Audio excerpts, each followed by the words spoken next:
Alright, ladies and gentlemen, welcome to this second attempt at a low tier airplane review. On a special request by one of my viewers, today we will be taking a look at the Tier 4 German medium bomber, the Dornier Do17z.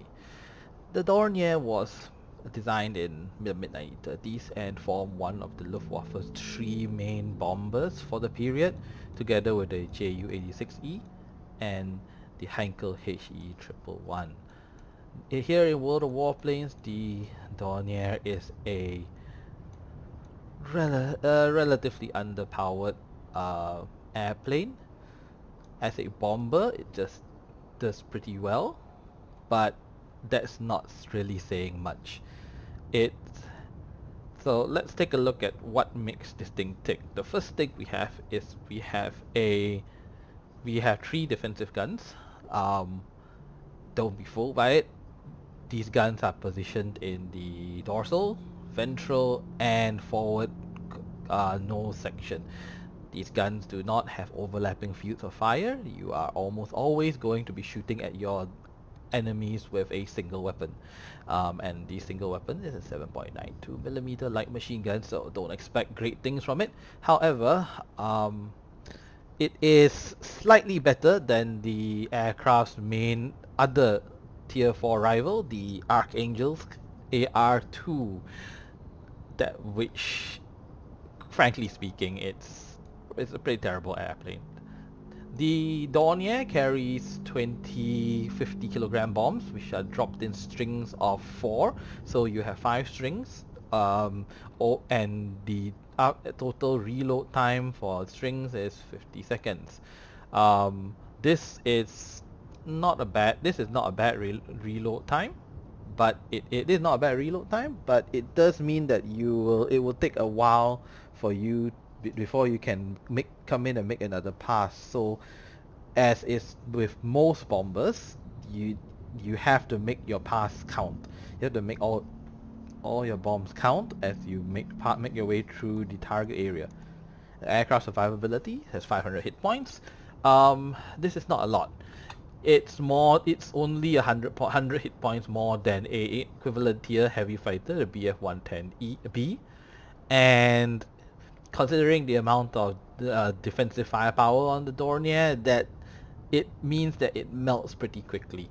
The Dornier also has an airspeed of just about 300 kilometers per hour stock. 306 is with the 4% speed boost coming from my equipment. The maximum boost speed is 420 kilometers per hour, which is a total of 40 kilometers per hour slower than the cruise speed of a BF-110B, which basically means that a 110B will be able to chase you down even without its boost. Boost duration has 45 seconds, so it's the Dornier was designed as a Schnellbomber, a fast bomber, and it is relatively fast, but it's nowhere near capable of outrunning its opponents. So, well, you will have to, in order to make use of the speed, you need situational awareness is key in these bombers. Maneuverability is not. Its maneuverability is it takes 18.8 seconds to turn, and a rate of roll of 45 degrees per second. That's not bad for a bomber, and you can actually outturn temporarily heavy fighters who are racing to shoot you down. The bomber's slow speed and rapid deceleration can catch some heavy fighters out. However, considering that you only have 3 turret machine guns, that's only delaying the inevitable. You'll have an optimum speed of 165 kilometers per hour and a maximum optimal speed of 450 kilometers per hour and a stall speed of 120. So you are not really going to be stalling out anybody chasing you. So once again, this thing is a sitting duck if anything with a big gun gets within firing range. Um, the airplane's altitude, personally, the airplane's altitude performance is kind of what kills it for me. And to be fair to it, this is not unique to the Dornier. The Archangels also suffers from a similarly restrictive corridor where of optimum engine performance. So you got a minimum optimal altitude of 1000 meters and a maximum optimal altitude of 1600 meters. This minimum altitude is actually a feature of bombers. You don't see it on any other aircraft, and it was implemented in response to low-level bombing runs, which proved to be somewhat overpowered, particularly in the higher tiers. However, this just means if a minimum optimal altitude of 1000 meters, it does mean that once you drop below 1000 meters, your plane starts slowing down, which is really, really bad and can result in some rather hilarious situations of your airplane not quite actually being able to climb back up to its operational altitude. It also means that bombers of all the classes in the game are unable to benefit from repair bases. You can actually dive down to get a repair, but climbing back up to altitude is a huge pain in the ass. The aircraft has a maximum service ceiling of 3,600 meters, and you might say many bomber players recommend that you fly at or close to its service ceiling at 3,600 meters. You're not for maximum defense. However, as I'm going to demonstrate, I don't subscribe to this point of view, and let me show you why. So let's take a look at the aircraft's main predators, the P-36, the American P-36 Hawk, the German BF-109B, and BF-110. And finally, the British Blenheim F. So these four are will be your primary antagonists in the Dornier Do17z. Heavy fighters are a bomber's worst nightmare, and down here at tier 4, these are the two main heavy fighters you have available. The BF-110B, has a maximum airspeed of 400, cruise speed of 438. It's 18 km. It's as much as 10-20 kilometers faster per hour faster than your maximum boost speed. It has a boost speed of 500 kilometers per hour and a boost duration of 30 seconds. That basically means that if a BF-110B once you dead, it's gonna kill you. There's no way you're getting away from this thing unless you get some close fighter support. The BF-110B also has a maximum optimal altitude of 1700 meters and a service ceiling of 3600. You will notice that is actually 100 meters higher than anything available for the Dornier. The Blenheim, fairly similar. It actually has a lower airspeed, 431 kilometers. It'll still catch you, and a shorter boost duration of 25 seconds. A boost speed of 480 kilometers per hour. So the Blenheim, pretty decent. Not quite as fast as the 110, but it's considerably more maneuverable. It also has a lower optimal altitude of 1,500 meters and a service ceiling of 3,500. The Blenheim is not quite as might not appear quite as big a threat to the Dornier, but believe me, if once you dead, it will still see you dead. But what can you do against these things? Well, normally the way I normally recommend it is don't go near them at all. Try to avoid heavy fighters at all costs. If you see them on the map, keep a close eye on them. If they appear to be moving your direction, start moving in the opposite direction as soon as possible. Hopefully leading them straight into a cloud of friendly fighters, or at very least as far away from your fighters as possible. If you're gonna die, you better have a reason to do it, you know? Okay, and now we've spoken about the primary apex predators, the two heavy fighters. Now let's take a look at the light fighters, the 109B and the P-36. The reason why I've singled these two out in particular is the altitude performance. The 109B actually has a similar altitude performance to 110B, which is 1,700 meters optimum, 3,700 meters service. The P36 has a 1500 and a 3500 service respectively. Both of them are also quite capable of climbing up and shooting you down. And the big difference is that both of them also lack the overwhelming firepower of the heavy fighters, and they have far smaller health pools. So you do stand a chance against these things. They are they also have much lower boost, 8 seconds each, and their cruising speed is somewhat slower than the cruising speed of their heavy counterparts. So these guys are a threat, but they are not a fatal threat like the heavy fighters. My recommendation with these things is to run as fast as possible away from them, as usual, and hop into the turret and give them a dose of good news.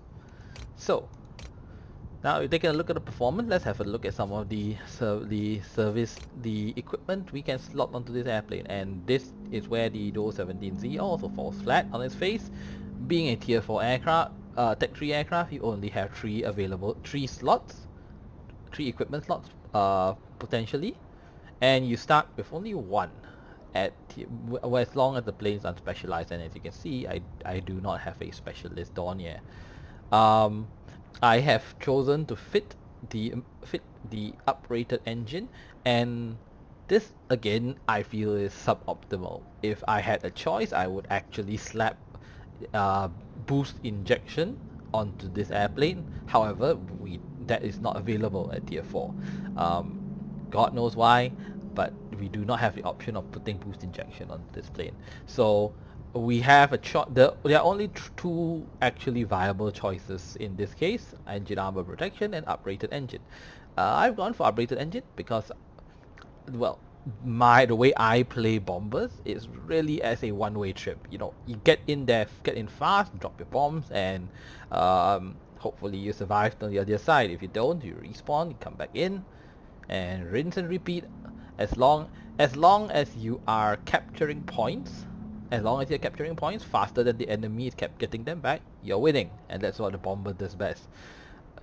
Consumables, I actually fitted the first aid dressing package. I normally prefer fire extinguishers. However, in a bomber, in these turreted airplanes, I usually bring along the first aid kit. The reason is because your gunners have an alarming tendency to get taken out really easily. As pathetic as their defensive weapons are, you do want to have them available, and I will explain why when we look at the crew skills. The only other consumable slot we have when in an unspecialized airplane is the ordnance slot, and in this case you only have the option of putting improved fragmentation rounds. Now I could go for gold and slap on. If you do go for gold, my recommendation is that for bombers you should fit improved explosives, and the reason for this is that improved explosives effectively grant you an increase, a radius increase of 30%. So let's have a look here.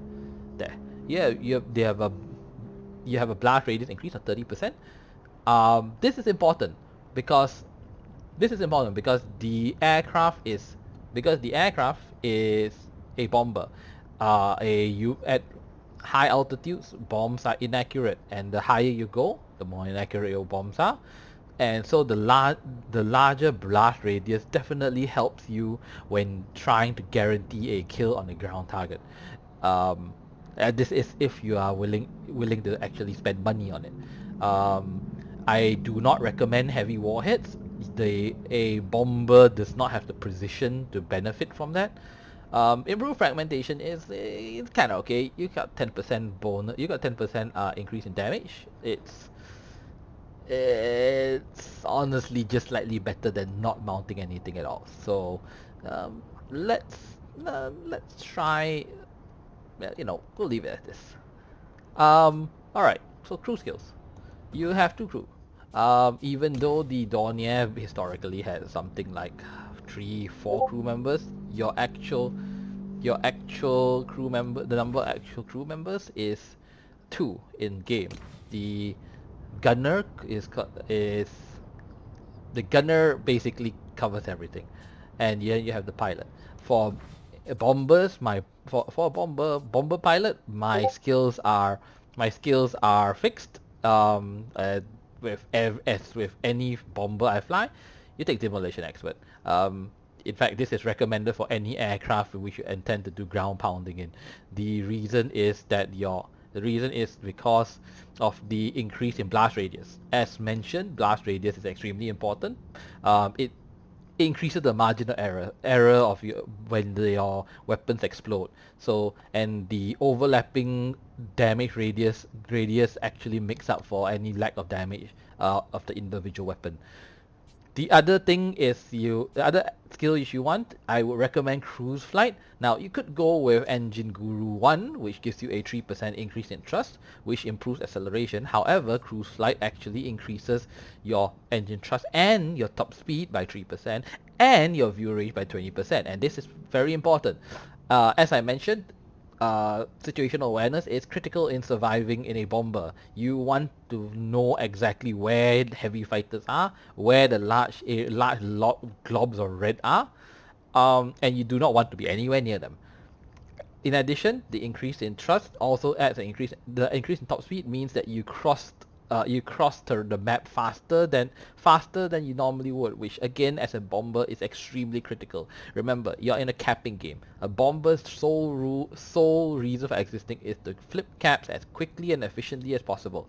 So, getting across the map faster, that's important. And both of these take 2 skill points, so you might as well go for the skill which gives you both an increase in speed, increase in acceleration, and increase in view range.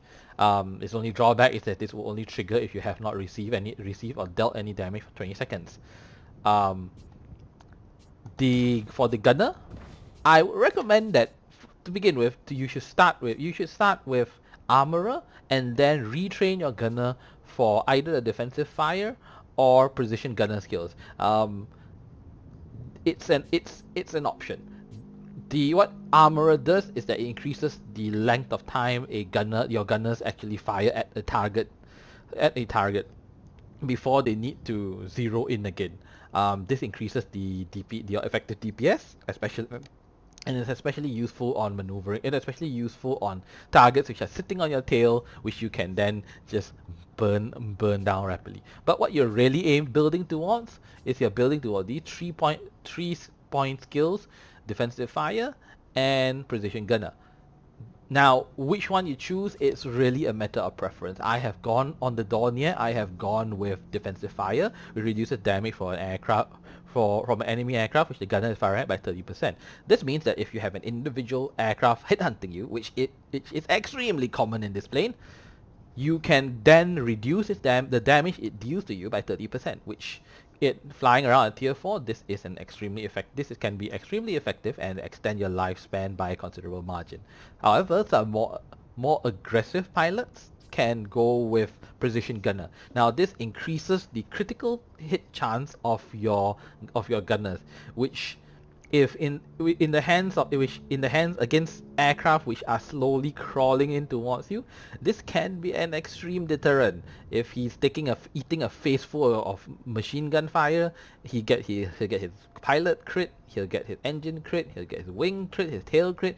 You can very quickly disable an attacking aircraft with this skill. However, the Dornier only has 3 machine guns. They have an effective range of 600 meters, more likely less, and you really don't, using this even with the increased chance to score a critical hit, you are not going.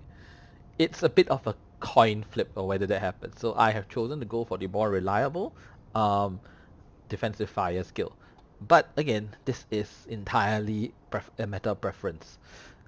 So one last thing before we take this plane into combat, I strongly recommend that you paint your airplane. Now, bombers need all the advantages they can get, and one of the biggest threats to a bomber is high altitude anti-aircraft fire. Bombers are slow, they lack maneuverability, and while you're on the bombing run, they are extremely vulnerable both to fighters and the flak. And since bombers bombers have a hard time even benefiting from the repair facilities, reducing the amount of damage you take from AA fire is critically important. So I strongly recommend that you paint your bombers. Um, Paint is available in two forms. You can take, as you can see, I bought the premium. I paid for this with gold premium paint, um, and it's basically makes the paint job permanent. It gives me this seasonal paints. These individual seasonal paints give me a 20% to concealment, 10 and most importantly, a 10% tolerance to AA damage from AA guns. You want that 10% damage tolerance. AA guns are incredibly deadly in this game, and bombers are extremely vulnerable to them. You do not want to die over a capture point due from AA guns. So anything which can reduce the damage to you, it's incredibly useful. The 20% concealment can come in useful as well, as it will reduce the range your bomber can be spotted. That will help you slip past marauding heavy fighters with, well, at least a prayer of not getting engaged. Um, yeah, if you have the gold, you can use it. Otherwise, buy it for silver. Buy it for silver. Just 7 days. You can get it for in 7 day increments. It doesn't cost a lot. This is the summer. We have winter, desert, and marine. I strongly recommend against trying to save money with the universal paint scheme. The universal paint scheme only gives you half the bonuses of the actual seasonal paint scheme. So you're only getting 5% tolerant to AA damage, which is not. You want as much AA resistance as possible. You got some nose art. Hey, Condor. This is a Condor Legion nose art. If anybody's curious, it doesn't do anything. I just like how it looks. Increase in 3% increase in crew experience. Same thing goes for your emblems. They give you all of them give you a flat plus 2% to increase in crew experience. Not really fun. So, ladies and gentlemen, the Dornier Do17z. So let's take this into battle and see how she does.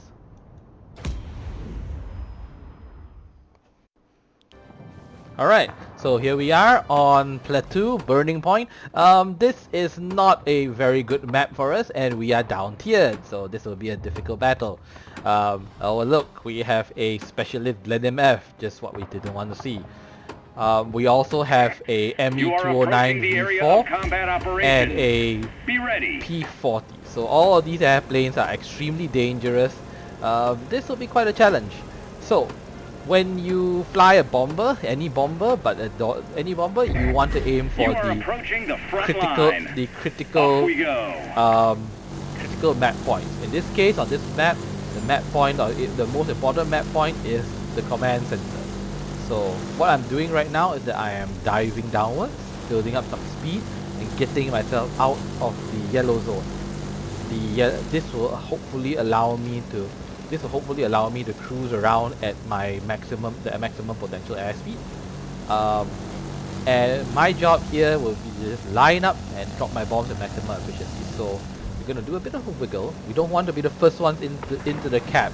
Otherwise, every single airplane in the cap will hit us. Now that we also want to line up so that we have a minimum amount of maneuvering required. So here we go. 1. And here we go. 1, 2, 3. And let's go over here with one more. And let's hope that's enough.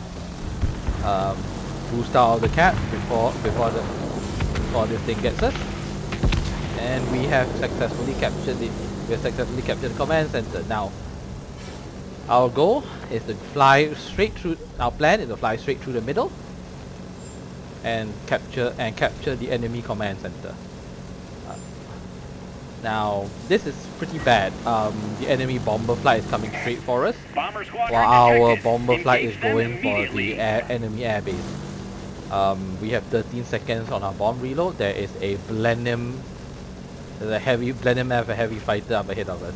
That is not good, and he is not looking at us.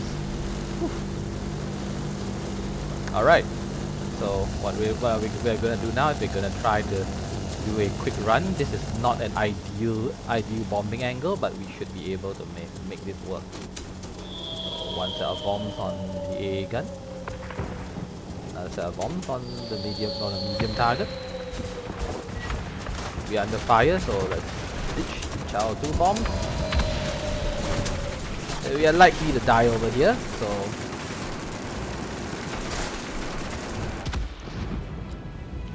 pretty much as expected, we've been shot down by the 209 V4.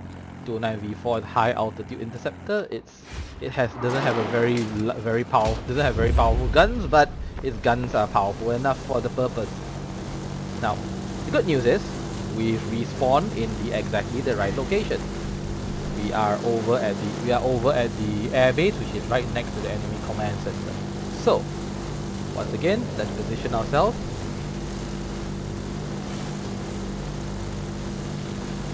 And this you can see here why I say that you need every second of your boost.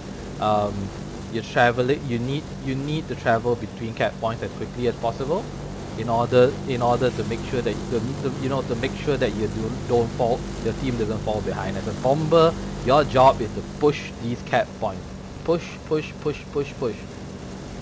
You need to balance between moving along cap points and actually saving up enough boost to fly through the target, because if you don't have enough boost to escape the target area, what's the point? So we are now in the flag zone, going through for a bombing run. There's one bomb, one string, 1, 2, 3, and one more string. We have enemy aircraft on our tail.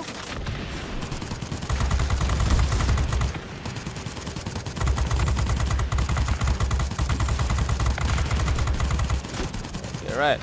And we are almost out of danger. Unfortunately, we might not make it out of danger. Alright. We are out of danger. For now. And we got hit by A guns. Fantastic.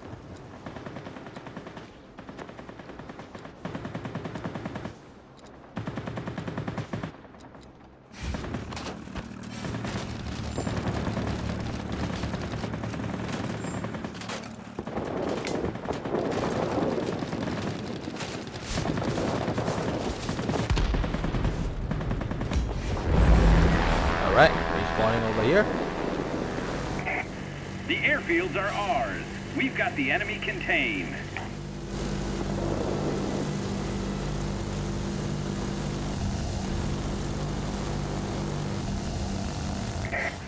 The enemy has captured the command center. Don't let them gain a foothold.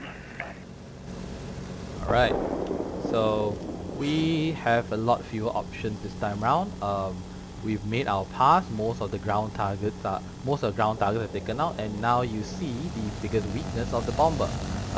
Without ground targets to kill, you are, well, quite useless.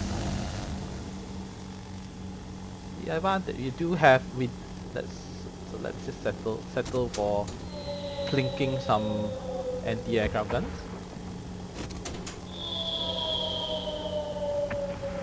It's 2 anti-air.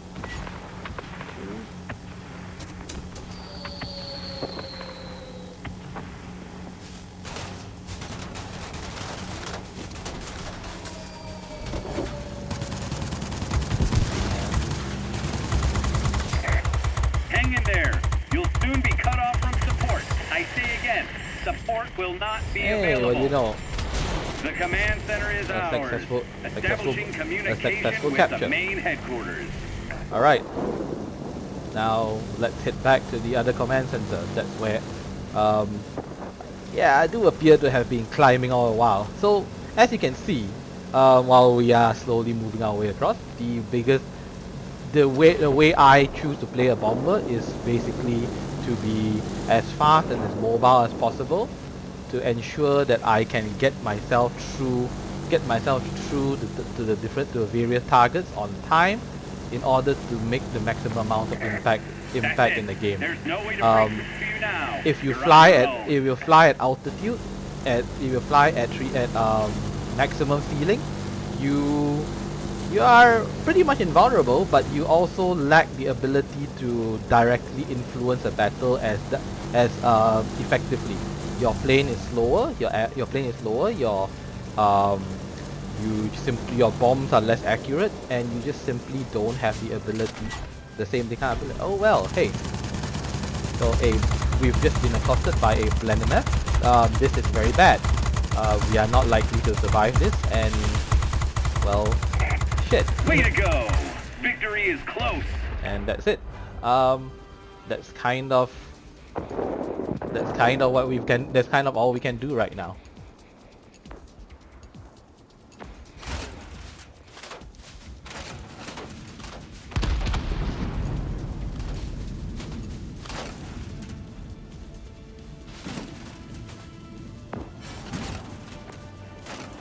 So let's just watch this. Let's just watch this battle to the bitter end.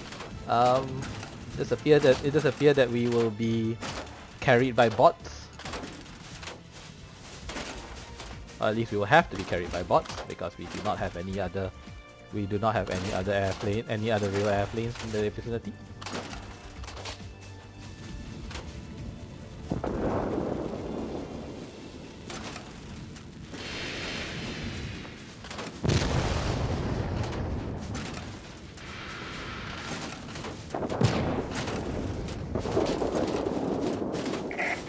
Attention all fighters. Enemy bombers detected. Destroy them.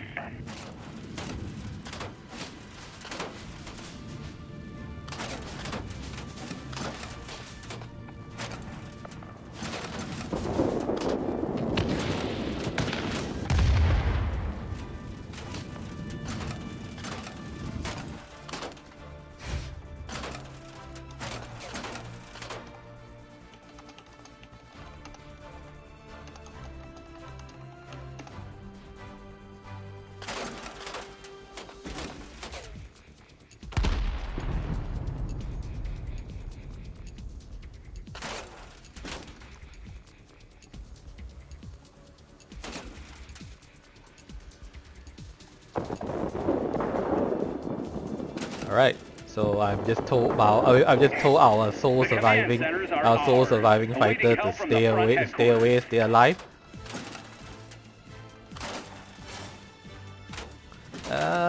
Yeah, so we should win this.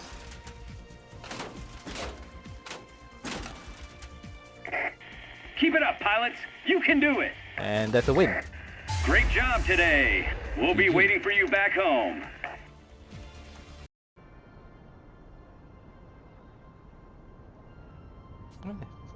Okay, so unfortunately we had a bit of a crash there.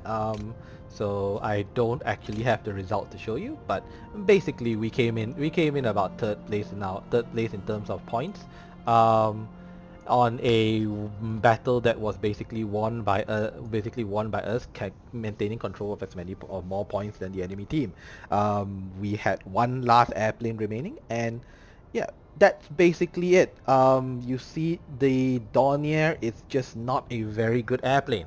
It doesn't have the speed, doesn't have a lot of hit points.